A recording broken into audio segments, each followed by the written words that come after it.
ver.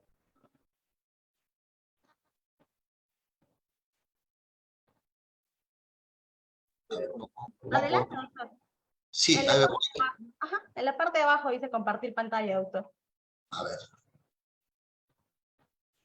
Sí, efectivamente. Voy a compartir con ustedes diapositivas que he venido preparando para poder ser más entendible esta exposición, no muy frecuente en esta región de Madre de Dios, inclusive en el Perú por lo mismo de que nuestra legislación no lo ha aplicado de manera, por no llamarle concreta, respecto al quantum indemnizatorio. Entonces, en ese punto ha sido muy débil. El órgano jurisdiccional tiene muchas dificultades para efectos de poder resolver los temas relacionados al tema de indemnización económica. No sé si me están escuchando. Sí, doctor, se la escucha perfecto. A ver, parece que tengo dificultades para poder compartir o poder... No se preocupe, doctor. Nosotros le ayudamos, entonces procedemos a compartir la pantalla. ¿Le parece, doctor? A ver, en todo caso, tengo las diapositivas, además de las que les he compartido a ustedes, tengo sí, tengo otras diapositivas, por no llamarlo, ya un poco más, por no llamarlo así ya ordenadamente, para esta exposición. A ver, en todo caso... Ajá, podría enviarnos las diapositivas, doctor. Nosotros compartimos las que nos ha enviado anteriormente y usted nos envía las que tiene también para poder compartirlas. Muy bien, en este acto le envío las diapositivas. Muchas gracias. Como les he venido comentando, el órgano jurisdiccional, me estoy refiriendo a los juzgados, se han visto muy, por no llamarlo, han tenido inconvenientes para efectos de poder emitir sentencias respecto a los quantum indemnizatorios. Y eso ha originado en los justiciables una especie de que el órgano jurisdiccional no está resolviendo de acuerdo a la ley. Ya, no sé si ya le llegó la información, por favor. Sí, doctor, ya nos ha llegado la información. ¿Esta diapositiva compartimos entonces? Por favor, gracias. Ya, correcto. Muchas gracias.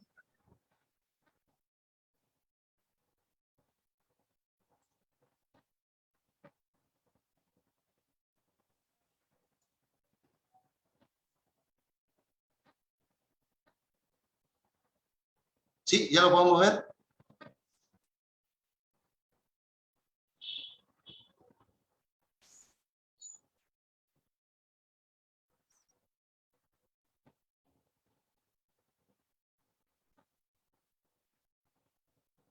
Ya está, doctor.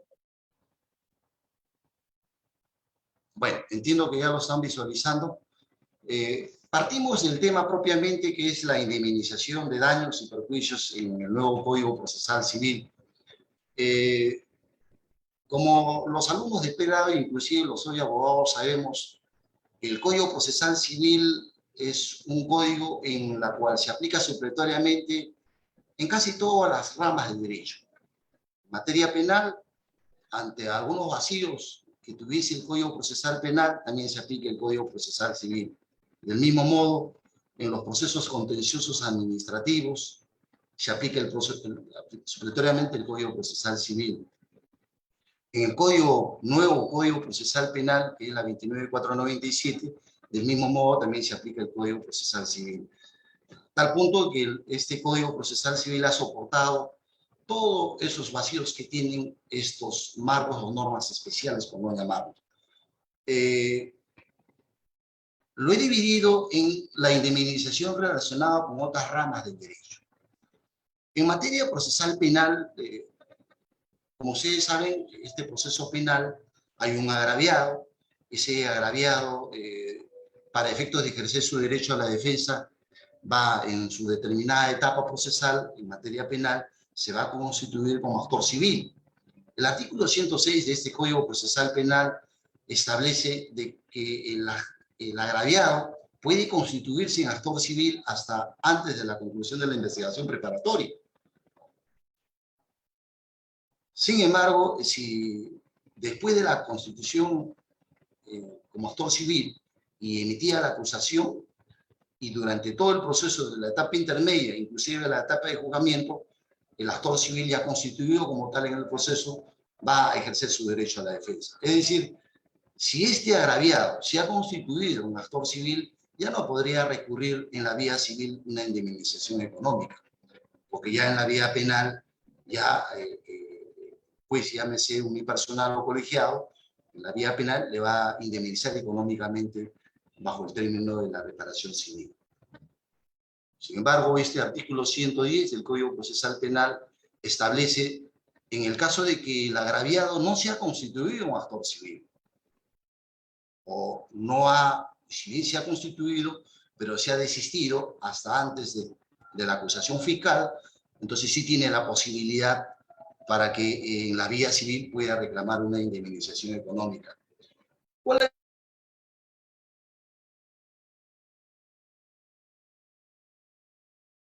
Doctor, su micrófono, doctor.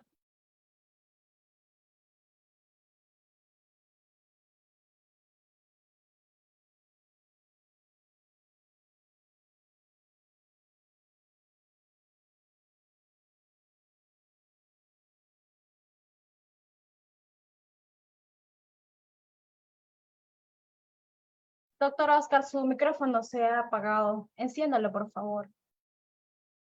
A ver.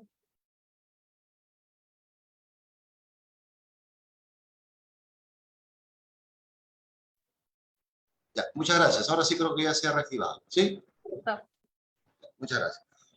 Entonces, les estaba comentando que el Código Procesal Penal, si el agraviado se ha constituido en actor civil hasta antes de la conclusión de la investigación preparatoria y va a participar en todo el desarrollo de la etapa intermedia, inclusive la etapa de juzgamiento, ya no podría por la vía civil solicitar una indemnización económica.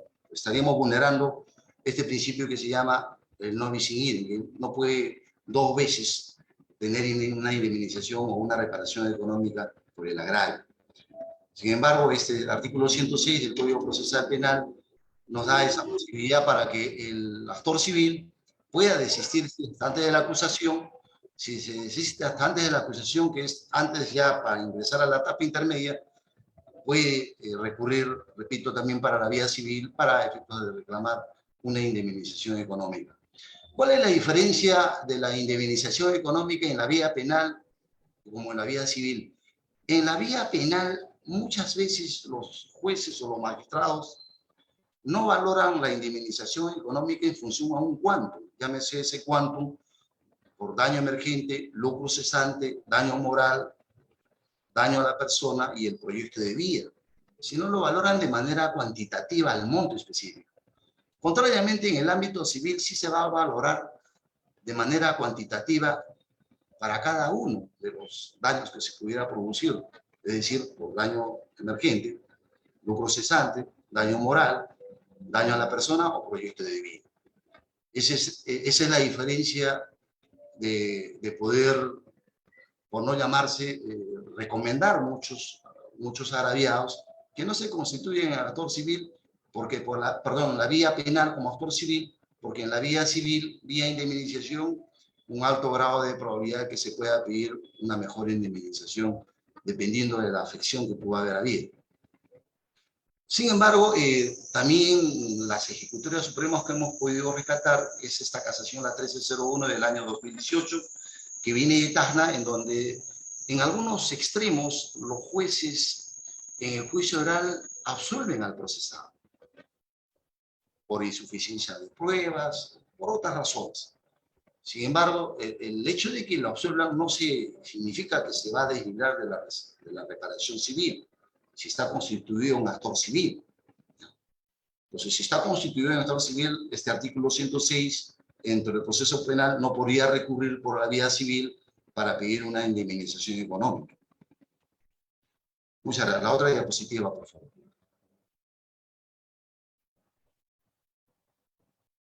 En el ámbito administrativo. Cuando hablamos del ámbito administrativo, me estoy refiriendo propiamente a las decisiones que tiene la administración pública. ¿Se puede pretender una indemnización? Sí, siempre y cuando que la ley lo permita.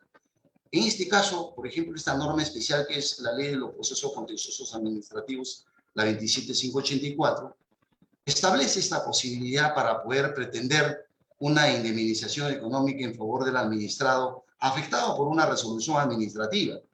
Eso lo establece el inciso 5 del artículo 5.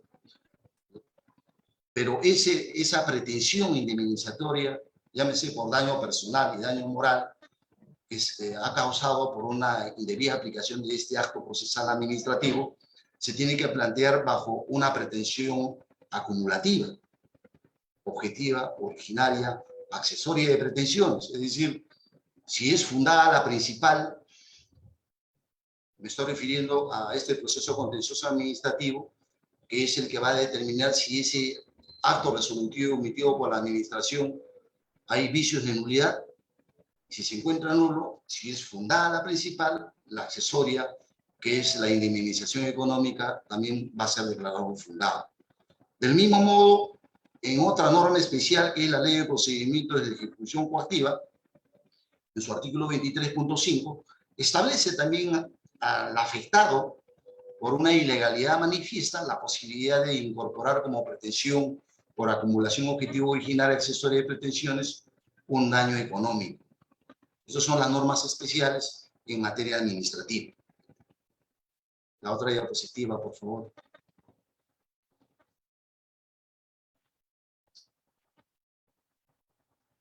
¿Cómo podría ser una petición si pretendemos que una demanda de un proceso contencioso administrativo ante el órgano jurisdiccional, nuestra pretensión, en este caso accesoria, relacionada al tema de una indemnización económica?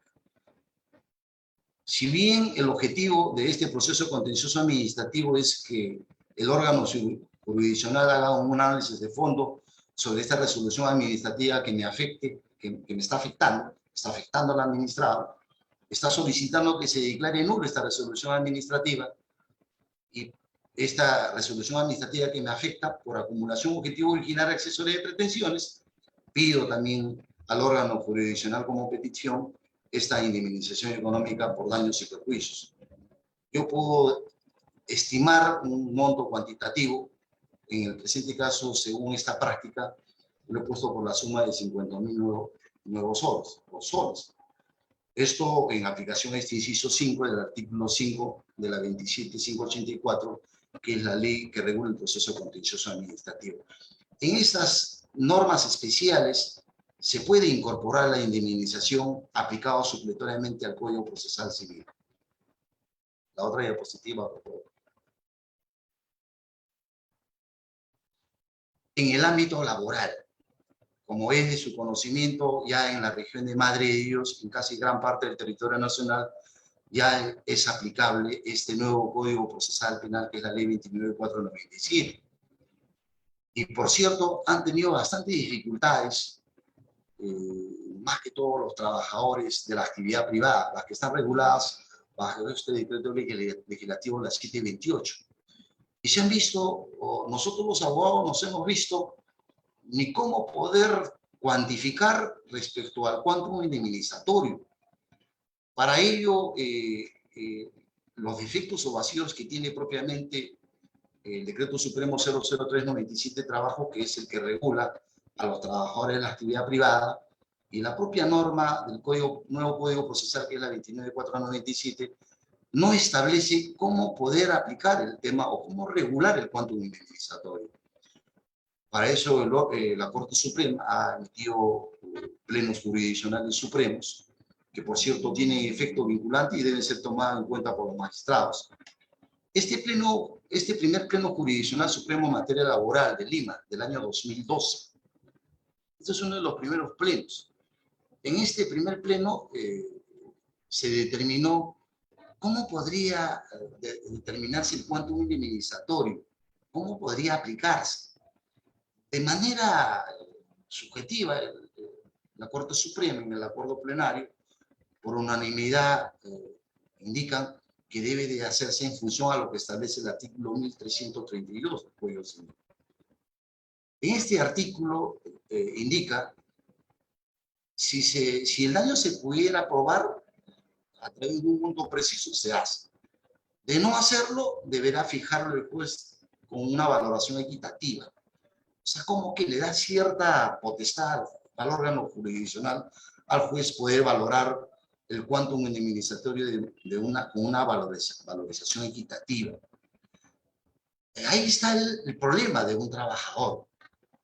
¿Cuánto realmente es esa valorización equitativa? Entonces, para ello, dentro del Código Procesal Civil establece de que los jueces, al momento de sentenciar, deben de respetar ciertos principios y criterios.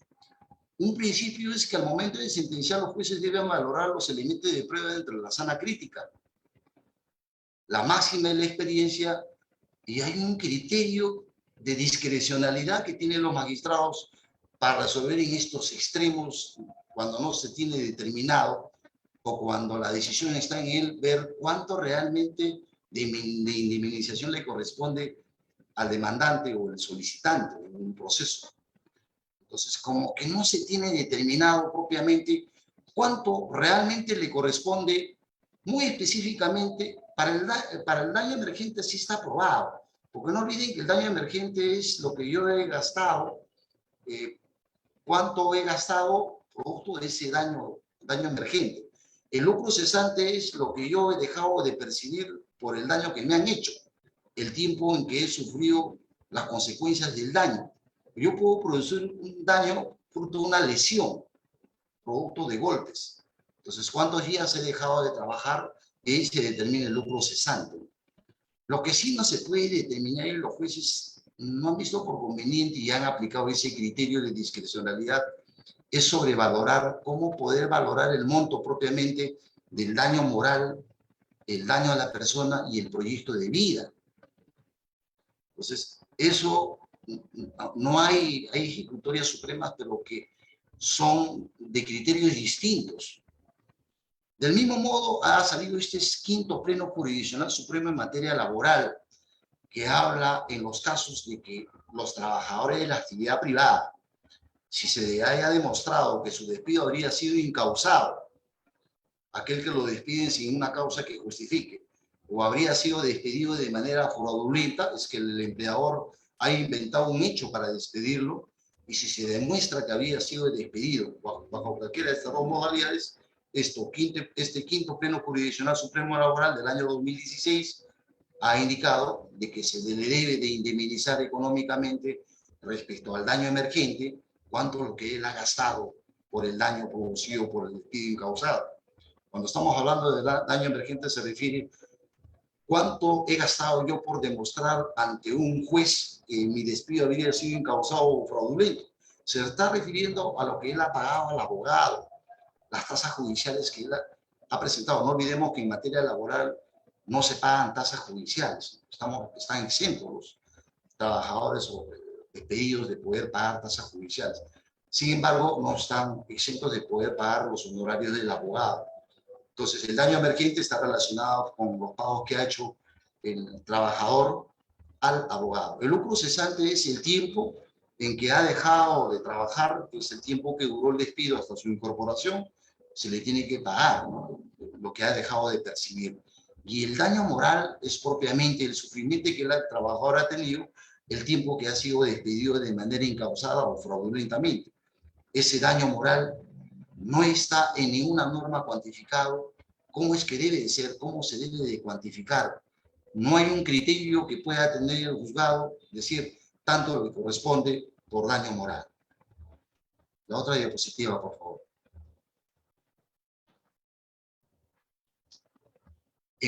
Seguimos en materia laboral. ¿Por qué seguimos en materia laboral estos plenos jurisdiccionales?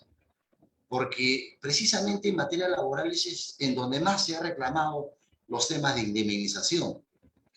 Este pleno jurisdiccional nacional laboral y procesal laboral del año 2019 ha indicado, en el caso de que se haya judicialmente calificado que el despido habría sido incausado arbitrario o inconstitucional o fraudulento, procede el pago del lucro cesante, daño moral. Es decir, el demandante puede pretender una indemnización por lucro cesante del daño moral previamente tiene que necesariamente haber una calificación judicial, o sea, una sentencia judicial que habría sido despedido bajo cualquiera de esas tres modalidades, ¿no? Ya llámese por despido incausado, fraudulento o arbitrario. Entonces, respecto al lucro cesante, equivocadamente, la Ejecutoria Suprema dice que no se debe de confundir que el lucro cesante en el presente proceso no se discute la labor realizada, sino una indemnización por haberse demostrado que el trabajador habría sido despedido, llámese de manera incausada, sin una causa que justifique, o de manera fraudulenta o arbitrariamente. Ese es el lucro cesante. Muchos magistrados al momento de decidir están confundiendo como que es lo que dejó de percibir, ¿no? Es una indemnización por haberse demostrado que el trabajador, repito, había sido despedido injustamente o de manera fraudulenta. La otra diapositiva, por favor. Por otro lado, cuando hablamos de indemnización en materia civil, existe este tercer pleno casatorio civil, que viene de Puno, que por cierto, este criterio de esta casación, la 4664 del año 2010, ha originado a raíz de un caso de divorcio por causal de hecho. Esta modalidad de divorcio por causal de hecho, como ustedes saben, está establecido en el artículo 333, el numeral 12, que por el tiempo en la separación, el cónyuge afectado puede ser pasible a una indemnización económica. Este pleno le da la posibilidad para que la persona que se considera afectada por el divorcio por causal de hecho pueda pedir al órgano jurisdiccional una indemnización como una pretensión por acumulación objetivo originaria accesoria de pretensiones, porque el acuerdo plenario así lo dice. De no pedir el cónyuge afectado una indemnización, puede el juez de oficio disponer una indemnización económica en favor del cónyuge afectado. Este criterio de este tercer pleno casatorio civil, como que ha sido cuestionado por algunas ejecutorias supremas, como por ejemplo esta casación, la 3902 del año 2014, que viene de Lima. El juzgado, en este caso la Corte Suprema, ha considerado de que podría haber una indemnización económica en favor del cónyuge afectado, pero para eso se tiene que demostrar objetivamente, tiene que observarse el grado de afectación emocional. Y la única forma de demostrar el grado de afectación emocional es definitivamente a través de un informe o un peritaje emitido por un especialista en la materia, podría ser un psicólogo, y esa forma de demostrar quién tuvo realmente el grado de afectación, quién de los cónyuges. Pero si ambos cónyuges han sido afectados, se descarta, dice, la posibilidad de indemnizarlo. Como que hace una contradicción a este pleno jurisdiccional en el sentido de que necesariamente se tiene que probar, ¿no? Pero si el pleno dice que si no lo pide el cónyuge afectado, el juez, basado en este criterio de este pleno, puede el juez de oficio disponer una indemnización económica, repito, al cónyuge afectado. La otra diapositiva.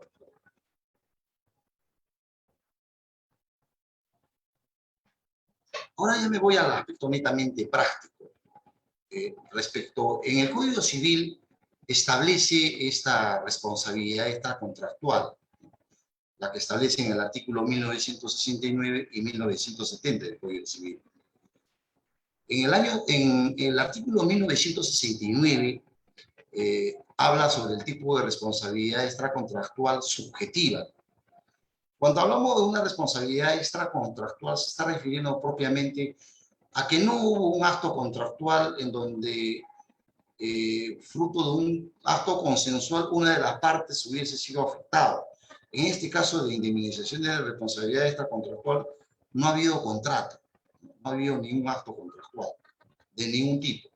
Se ha suscitado de manera, por no llamarlo una situación, llámese dolo o culpa, como establece el artículo 1969. que expresamente indica aquella persona que por dolo o culpa causa daño a otra persona estaba obligado a indemnizarlo. Como bien se sabe, el dolo necesariamente se tiene que determinar a través de un proceso judicial de carácter penal. Debe de haber habido una sentencia que se demuestre el grado de dolo y por ende un grado de culpabilidad, que se demuestre una responsabilidad. Concluye este proceso, se puede plantear por la vía civil esta indemnización de carácter de responsabilidad extracontractual, repito, siempre en cuando que en la vía penal no se haya constituido en actor civil. Es decir, si ponemos el ejemplo de un caso de mala praxis o negligencia médica y que en la vía penal se haya demostrado el deber de la mala praxis o la indebida aplicación de la regla de conducta en la aplicación de un tratamiento médico y producto de esa imprudencia de este profesional de la medicina haya ocasionado daño a una persona, eso se ha demostrado en la vía penal. Si no se ha constituido, repito, constituido un actor civil, en la vía civil puede plantear una indemnización de carácter extracontractual, argumentando el tema que está demostrado, además del dolo, que un juzgado penal ha sentenciado a una persona por haber hecho una mala praxis y por ende hay una responsabilidad de culpa, de imprudencia, que ha originado un daño muchas veces irreparable a una persona. Entonces se puede instaurar esta indemnización de carácter extracontractual subjetiva, como lo establece el artículo 1969 del Código Civil. Por otro lado, tenemos la que establece el artículo 1970, que es el tipo de responsabilidad extracontractual, que es una indemnización de carácter objetivo. Cuando hablamos propiamente de actividades riesgosas, los acuerdos, las ejecutorias supremas referente a este artículo 1970 se está refiriendo muy específicamente a aquellas personas que hacemos actividad con un objeto de carácter riesgoso. Me estoy refiriendo propiamente a aquellos quienes utilizamos vehículos motorizados de 4, 2, hasta inclusive 3 llantas, ¿no?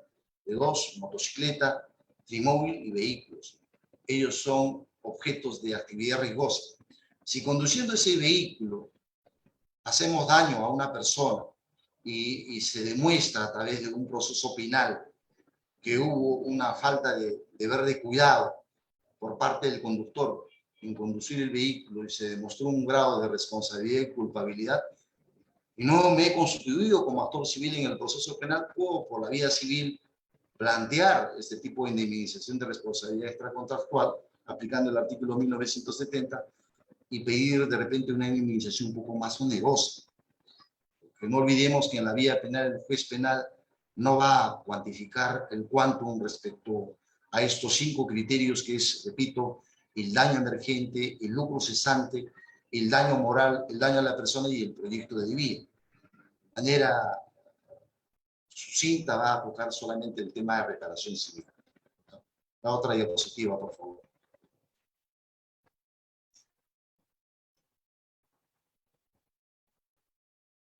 Si aplicamos a la fecha la aplicación de este sistema procesal civil oralizado, que por cierto ya se está implementando ya en la región de Madre de Dios bajo estos módulos civiles corporativos de litigación oral.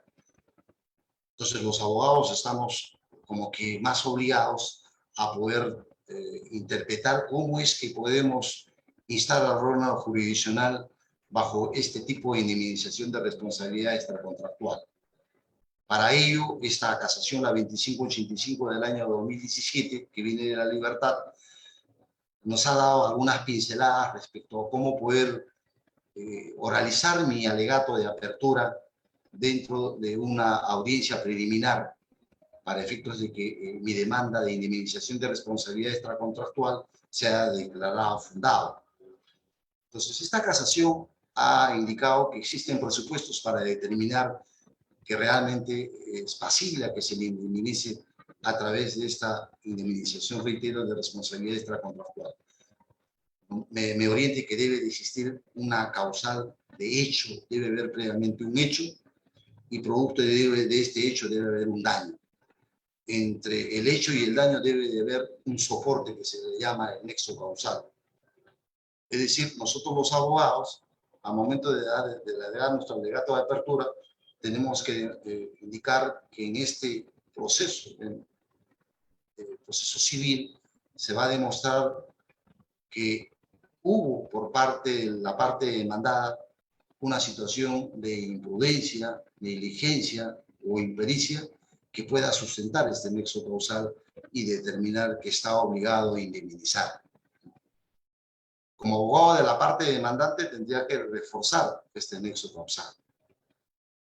Generalmente el nexo causal, repito, se va a determinar definitivamente a través de un informe pericial, un peritaje. Si hablamos de un accidente de tránsito, un peritaje de tránsito va a determinar quién no tuvo el deber de cuidado. Si hablamos en el presente caso de un trabajador que habría sido despedido de manera incausada o fraudulenta, ya hay un proceso judicial que ha demostrado que el despido habría sido incausado. Eso es parte del nexo causal. Sin embargo, el artículo 1972 del Código Civil me habla de esta posibilidad de que en qué situaciones no se podría reparar el daño. Entre esas me habla sobre cuando haya una consecuencia por un caso fortuito o fuerza mayor. No olvidemos que los casos fortuitos son aquellos que se producen de forma natural, las que no interviene la mano del hombre. Contrariamente, en el tema de fuerza mayor, ya hablamos de la intervención de la mano del hombre. Cuando hablamos de un hecho fortuito, se está refiriendo a un hecho natural, un hecho divino. Un ejemplo podría ser el que estando en una vía interoceánica pueda pues caer a un vehículo una piedra, o haber un desmoronamiento y pueda evitar que el vehículo se descarrile y pueda producir un daño. Eso es un hecho fortuito. Y una situación de fuerza mayor es cuando ya interviene la mano del hombre. Otra forma de poder, no cabe la reparación civil cuando hablamos de cuando el hecho determinante de un tercero. Cuando el hecho determinante de un tercero es cuando, estando, en el presente caso, de un vehículo en vía, conduciendo, y dos personas, un tercero le empuja a la otra persona y cae a la berma, y cae a la pista, y producto de ello el vehículo le produce un daño. En este caso hay un hecho determinante de un tercero. Un tercero ha intervenido para que esta persona se produzca el daño. En esos actos no cabe la reparación civil. Y finalmente, la que establece el 1972 del Código Civil es sobre la imprudencia de quien padece el daño. Cuando hablamos de imprudencia de quien padece el daño, se está refiriendo propiamente a que no está respetando el causante del daño ciertas reglas, ¿no?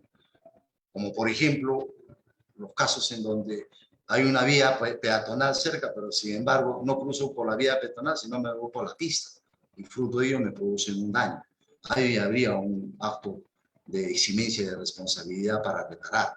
En esos actos se establece el artículo 1972 claramente, que podría ser un argumento de defensa para efectos de no darle una indemnización por parte del abogado de la parte demandada, ¿no? La otra diapositiva, por favor.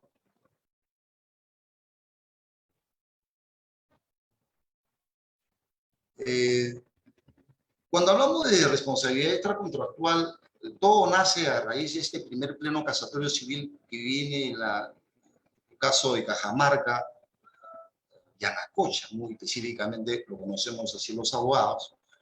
En su fundamento 70 ya establece de qué forma se podría entablar el quantum indemnizatorio, y nos dice este fundamento 70 que se puede ordenar de forma patrimonial o extrapatrimonial, y para eso debemos plantear nuestra indemnización en función al daño emergente, lucro cesante, daño moral, daño a la persona y el proyecto de vida.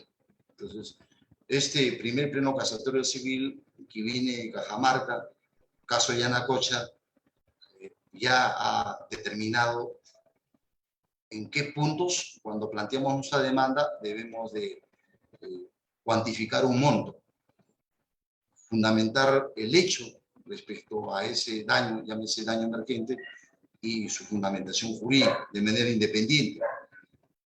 Y todo eso tiene que ver una sumatoria. Un ejemplo, yo podría pedir por daño emergente una suma de 100.000 soles, lo tengo que fundamentar, los fundamentos de hecho y presentar las pruebas, ¿no?, que he gastado ese monto, 100.000 soles. No olvidemos que el daño patrimonial es más que todo, o el daño emergente es lo que yo he gastado en efectivo. El lucro cesante es el tiempo que he dejado yo por el daño dejado de trabajar, me tienen que indemnizar. El daño moral y el daño a la persona se está refiriendo propiamente al sentimiento, que más adelante vamos a hablar cómo es que los acuerdos plenarios han determinado o cómo se puede valer los magistrados para el momento de resolver respecto al quantum indemnizatorio por daño moral y el daño a la persona, que por cierto es abundante. Han habido abundantes ejecutorias supremas que determinen de qué forma se puede valer los jueces para efecto de determinar el quantum en esos puntos. Hay algo que debemos resaltar. En octubre del año 2022, con esa ley, la 31.591, publicado en el Diario Peruano, reitero, en esa fecha, 26 de octubre, ha invocado al órgano jurisdiccional al indicar que todos aquellos plenos jurisdiccionales deben de ser tomados en cuenta por los magistrados al momento de resolver. Y si consideran que no pueden tomarlo en cuenta, entonces se apartan de ese pleno jurisdiccional, pero su apartamiento tiene que estar debidamente motivado. Entonces, como que esa ley le da cierta fuerza, muy a pesar que ya el texto único ordenado de la Ley Orgánica del Poder Judicial ya establecía ya de que estos acuerdos plenarios deberían ser tomados en cuenta por los magistrados al momento de resolver. En el presente caso, lo he tocado esta ley, la 31.591, porque casi gran parte de la indemnización por responsabilidad extracontractual en nuestro Código Civil no está determinado expresamente como marco legal. Han habido ciertos defectos o vacíos y a la fecha están siendo, pues, por no llamarlo así, nosotros los abogados o los justiciables nos amparamos de estos acuerdos plenarios, que nos ayudan a poder indicarle a los jueces de este acuerdo plenario se nos tiene que dar una indemnización económica, porque así ha sido descrito como tal en este ejecutorio supremo. La otra diapositiva, por favor.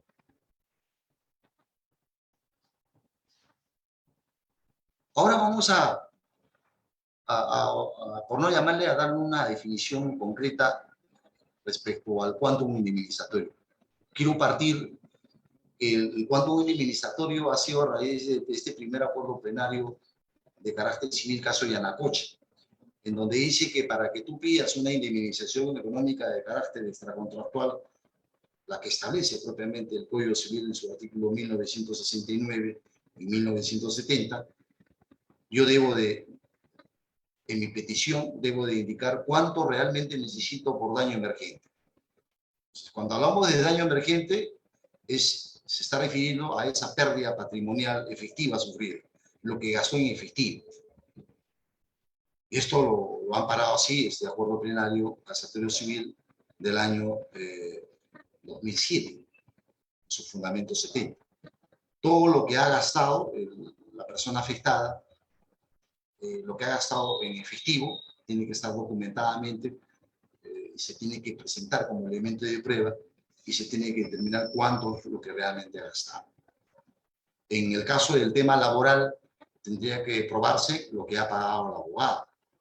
No ha gastado referente al tema de tasas judiciales y los gastos que ha tenido referente al daño emergente, llámese pasaje, a veces los traslados, todo eso tiene que probarse documentadamente cuánto es lo que realmente gasta en efectivo. La otra diapositiva, por favor. Ahora nos vamos al lucro cesante. ¿Cómo es que se debe de cuantificar en nuestro petitorio nuestro lucro cesante? Cuando hablamos de lucro cesante, estaríamos hablando de la ganancia dejada de percibir o pérdida de ingresos, conocida como lucro cesante propiamente, lo que he dejado yo de percibir. Esta casación laboral a 7625 del año 2016 de Callao, que por cierto tiene carácter vinculante, que ha sido publicado el 28 de febrero del 2017, en su noveno considerando, me habla sobre este tema del lucro cesante. Y me dice que el lucro cesante se configura como la ganancia dejada de percibir o la pérdida de ingresos como consecuencia directa e inmediata de un hecho lesivo. Este punto, señores, como que los magistrados tienen mucha dificultad para determinar cuánto realmente le corresponde como lucro cesante. Hay muchos criterios del órgano jurisdiccional. Dice, no se le puede pagar a una persona que no trabajó. Pero si hay ya una sentencia que se ha demostrado de que el despido habría sido incausado, o sea, sin una causa que justifique se le ha despedido, o habría sido de manera fraudulenta, se habría inventado un hecho para despedir a un trabajador, ya demostrado judicialmente, entonces se le tiene que pagar lo que ha dejado de percibir como remuneración neta. Sin embargo, los magistrados están aplicando algunos criterios basados en lo que establece propiamente el Código Procesal Civil, que es este criterio de discrecionalidad. Algunas sentencias están saliendo, no el pago íntegro que tenía el trabajador, si me refiero a un trabajador, porque es el lucro cesante, lo que ha dejado de percibir su última remuneración, ¿no?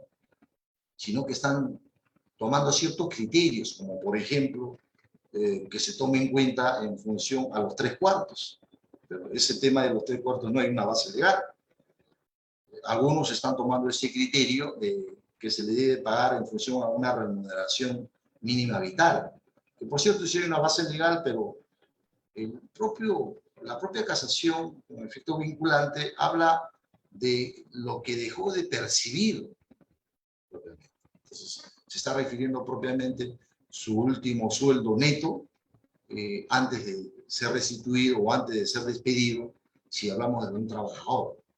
Cuando hablamos de una persona que no es un trabajador y que no percibió un monto determinado de dinero, y no se podría determinar cuánto realmente podría ganar si hablamos de un comerciante, de repente a través de un peritaje contable se podría determinar cuánto dejó de ganar como lucro cesante, y no se tiene algunas veces determinado bajo ningún documento, entonces podría aplicarse ese criterio de la remuneración mínima vital como base para efecto de determinar el lucro cesante, que es lo que ha dejado de percibir en el presente caso de un trabajador, por haber sido despedido de manera incausada o fraudulentamente.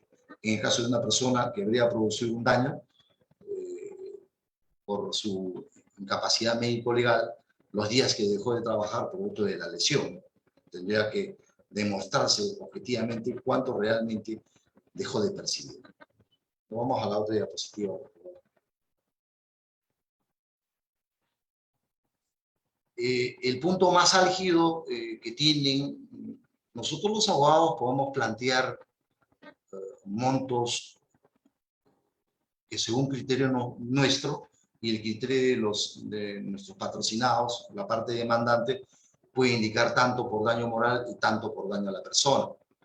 Sin embargo, esta petición hecha por los justiciables ante un órgano jurisdiccional, al no tener una base legal concreta, realmente, cuánto realmente se debería darle por daño moral y daño a la persona, han salido ejecutorias supremas como acuerdos plenarios. Y muchas veces los magistrados, para efectos de determinar el daño moral y el daño a la persona, se tiene que demostrar de forma objetiva, con pruebas. Entonces, no hay forma de poder demostrar, dicen ejecutorias supremas, el daño moral o el daño a la persona, porque cada persona va a reaccionar de forma distinta. Hay personas que realmente sí le va a afectar un daño pueden caer en depresión y pueden afectarle muy gravemente, y el quantum podría incrementarse un poco más. Como que hay personas que por su mismo carácter pueden soportar. Entonces, se va a tener que valerse los magistrados de una prueba objetiva, que es un informe psicológico, el daño o la afectación psicológica que pudiera haber producido una persona en su aspecto netamente subjetivo, su moral, o en su efecto muchas veces puede inclusive convertirse en trastornos o en enfermedades no psicológicas, sino psiquiátricas, ¿no? Caer en una situación de depresión que pueda originar inclusive a que pueda tomar medicación de forma permanente. Entonces, todo va a depender de las pruebas objetivas que pudiera presentarse al momento de interponer la demanda. Pero como ustedes se dan cuenta, si bien se puede demostrar de manera objetiva el daño moral y el daño de la persona, pero ninguna ejecutoria suprema nos indica de qué forma pudiéramos determinar el quantum. Entonces, ese quantum a la fecha subsiste esta base legal que pudieran tomar los magistrados, tomarlo como base y de esa forma determinar un quantum. Están aplicando criterios de discrecionalidad para efectos de demostrar cuánto realmente le corresponde por daño moral o daño a la persona. Yo puedo pedir 100.000 soles, pero el juez no me va a dar ese monto porque según el criterio del juez no considera ese monto. Entonces, necesariamente se tiene que regular ese trabajo de tesis de investigación para los alumnos de pregrado, poder determinar cuánto realmente le corresponde el quantum indemnizatorio por daño moral a la persona, así como existe una tabla de quantum indemnizatorio en materia penal. En materia penal existe, respecto a la reparación civil de las personas que infringen el conducir un vehículo en estado de ebriedad, existe un quantum, una tabla, y determinar según el nivel de alcohol en la sangre, se pudiera determinar cuánto realmente le corresponde de indemnización en favor del Estado. Del mismo modo, se tendría que regular, no sabemos cómo, es un criterio, un defecto que no solamente en nuestra legislación peruana se padece de este vacío de la norma para efecto de determinar, reitero, el quantum indemnizatorio respecto al daño moral y el daño a la persona.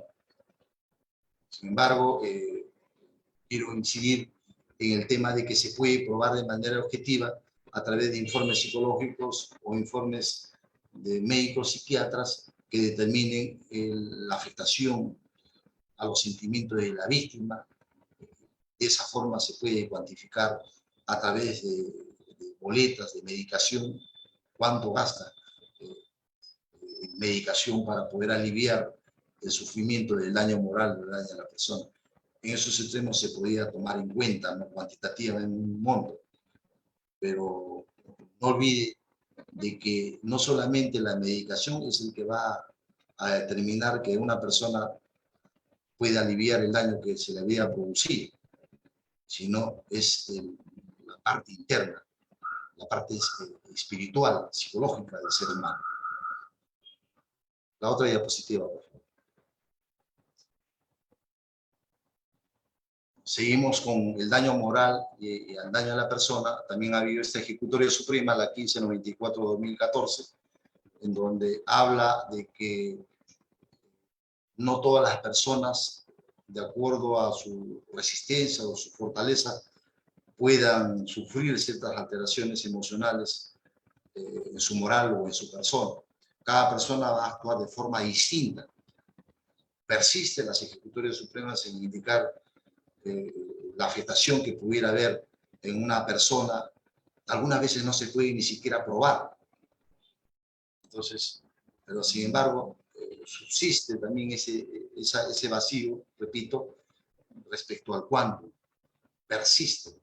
No hay una ejecutoria suprema que diga cómo podría regularse el quantum respecto al daño moral y al daño de la persona. Y esta ejecutoria suprema, una vez más lo comprueba y incide en el resto de ejecutorias supremas, indicar que es un poco difícil probar el daño moral y el daño a la persona. La otra diapositiva, por favor. Pasamos a la otra diapositiva.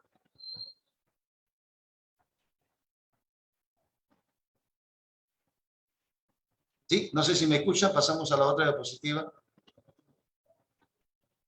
Sí se le escucha, doctor. Ya, muchas gracias. Esta Ejecutoria Suprema, también la 2241 del año 2021 de Tacna, muy reciente, del mismo modo nos conduce a lo que establece el artículo 1332 del Código Civil. En esta casación está respetando ese acuerdo plenario que dice que si se tiene de manera objetiva demostrado cuánto realmente le corresponde por daño moral o daño a la persona, probarlo de manera objetiva lo puede hacer. De no hacerlo, se aplica el criterio del magistrado, del juez. Entonces subsiste y persiste en indicar de que los jueces definitivamente tienen que, bajo este principio de inmersión, al momento de ver, ¿no? Observan a la persona, pero ahora las audiencias lamentablemente ya se ven ya de forma virtual. No se puede ver de manera física los magistrados como lo hacían antes. ¿De qué forma pudo haberle afectado a su aspecto moral como persona un daño, ¿no? Cualquiera que sea de donde venga, llámese el aspecto laboral o fruto de un accidente o de una mala praxis o de una situación en donde yo pude haber hecho un contrato con una empresa de transportes, pero no cumplió, me produjo una afectación, un daño económico respecto a cierto bien patrimonial, y eso va a originar pues un daño moral y daño a la persona. Entonces no hay, ni siquiera en esta Ejecutoria Suprema, persiste en indicar de que debe de aplicarse el artículo 1332, en donde a la potestad a los jueces aplicar este criterio de discrecionalidad y determinar, son ellos quienes deberían de determinar el monto. La otra diapositiva, por favor.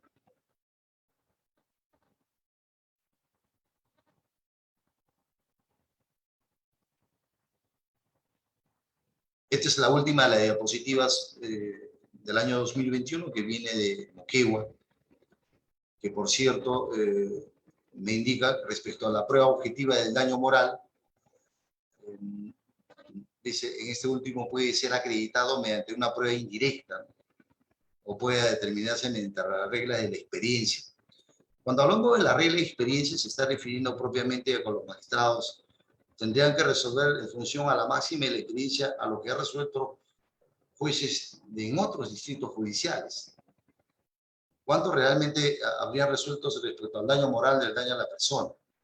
Entonces, estas reglas de la experiencia le da esa posibilidad que los magistrados pudieran cuantificar cuánto podría ser. Pero muchas veces no sucede esto, ¿no? O los jueces no están tomando en cuenta esas ejecutorias o sentencias de otros juzgados a nivel nacional. Entonces, esta casación laboral que viene de Moquegua nos da esta posibilidad para que los magistrados al momento de resolver, repito, respecto al cuanto indemnizatorio, puedan aplicar estas reglas de la experiencia, que nosotros lo conocemos dentro de lo que establece el Código Procesal Civil, que al momento de resolver los jueces tienen que resolver en función a la máxima de la experiencia. La última diapositiva me parece que es la que viene. El proyecto de ley. En nuestra legislación, en las ejecutorias supremas, no hay ningún acuerdo plenario que hable sobre el tema del proyecto de vida. Pero este proyecto de vida ampliamente se ha debatido en este primer pleno jurisdiccional de naturaleza civil, caso Yanacocha, en donde este vehículo que transportaba mercurio, la empresa Ranza, a la empresa Yanacocha, antes de llegar al centro minero, sufre un desperfecto mecánico y derrama mercurio y afecta a una comunidad en esta zona de la Sierra del Perú. Y los miembros de la comunidad, niños, empiezan a tocar el mercurio, y el mercurio tiene una sustancia que es el plomo propiamente, muy nocivo, muy dañino para la salud, muy específicamente daña a la capacidad, al desarrollo de la capacidad de inteligencia, desarrollo cerebral. Entonces, la probabilidad de que el proyecto de vida de este niño, de estos niños, de esta familia que ha instaurado una demanda de indemnización de responsabilidad extracontractual que ha originado posteriormente un acuerdo plenario, ha hecho entender de que probablemente estos niños ya no van a ser el mismo por el grado de contaminación que habían tenido en ese entonces por el plomo. Lo mismo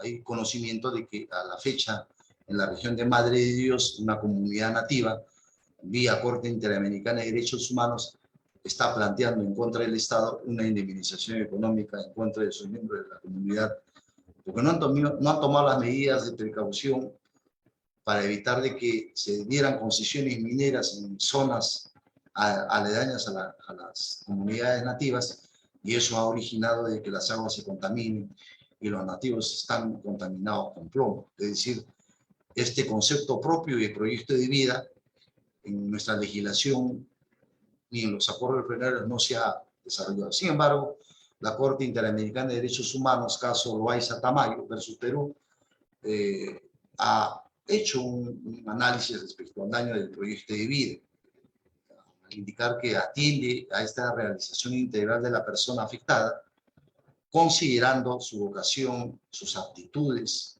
circunstancias, potencialidades y aspiraciones que le permitan fijarse razonablemente determinadas expectativas, acceder a ellas.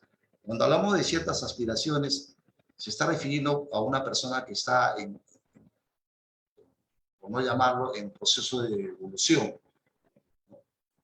Un niño tiene etapas.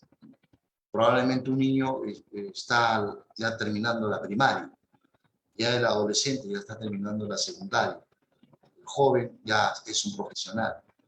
Entonces, estas aspiraciones por la contaminación de algunas sustancias nocivas van a ser truncadas por este efecto contaminante que va a impedir que esta persona pueda aspirar más allá. Entonces, es una forma de demostrar su proyecto de vida, que, reitero, en nuestra legislación menos existen ejecutorias supremas que pudieran hablar sobre este tema de proyecto de vida propiamente. Señores, ha sido un gusto poder compartir con ustedes estos acuerdos plenarios, estas ejecutorias supremas, que tengan y guarden relación con el tema de lo que es indemnización. Quiero concluir de que en muchos casos en esta región de Madre de Dios se están viendo mediadas por denuncias, inclusive sin fundamentos. Hacen denuncias al Ministerio Público. El Ministerio Público, luego de un análisis de elementos de prueba, considera de no formalizar investigación preparatoria y dan por archivado. Entonces, estos hechos están originando a lo que nosotros le llamamos una denuncia calumniosa. Esta denuncia calumniosa, en Ejecutorias Supremas están ordenando que necesariamente tiene que ser resarcido económicamente. Entonces, inclusive uno hace una demanda, muchos de nosotros los abogados hacemos demandas, y que esas demandas, por no llamarlo, por falta de estudio por parte de nosotros los abogados, los jueces nos declaran improcedente. La otra parte, la parte demandada, puede plantear un tipo de indemnización de responsabilidad extracontractual establecida en el artículo 1969, que establece aquella persona que por culpa, cuando hablamos de culpa, estaríamos enfrascados en el tema de la imprudencia. La imprudencia es que el abogado, por la especialidad o por la profesión, debe de conocer. Planteó mal una demanda o denunció indebidamente a una persona en la vía penal, ha originado un daño, está obligado a indemnizarlo. Entonces, eso es un tema muy delicado, en el sentido de que los abogados, en este caso quienes hacemos la defensa libre, tenemos que plantear bien nuestra demanda, y si vamos a denunciar a una persona, del mismo modo, tienen que ver elementos de pruebas suficientes para efectos de determinar una responsabilidad o culpabilidad de una persona si se trata de un acto de naturaleza ilícita. Muchísimas gracias nuevamente a esta institución por haber compartido con mi persona este tema muy delicado de indemnización, que por cierto, ya ustedes ya saben que a la fecha en nuestra legislación hay muchos vacíos. Y esos vacíos está un llamado a los estudiantes de Derecho para que puedan hacer investigaciones cualitativas relacionadas a este punto y de esa forma promover ante el legislativo ciertas normas que pudieran fortalecer estos vacíos de nuestra legislación civil. Muchísimas gracias nuevamente.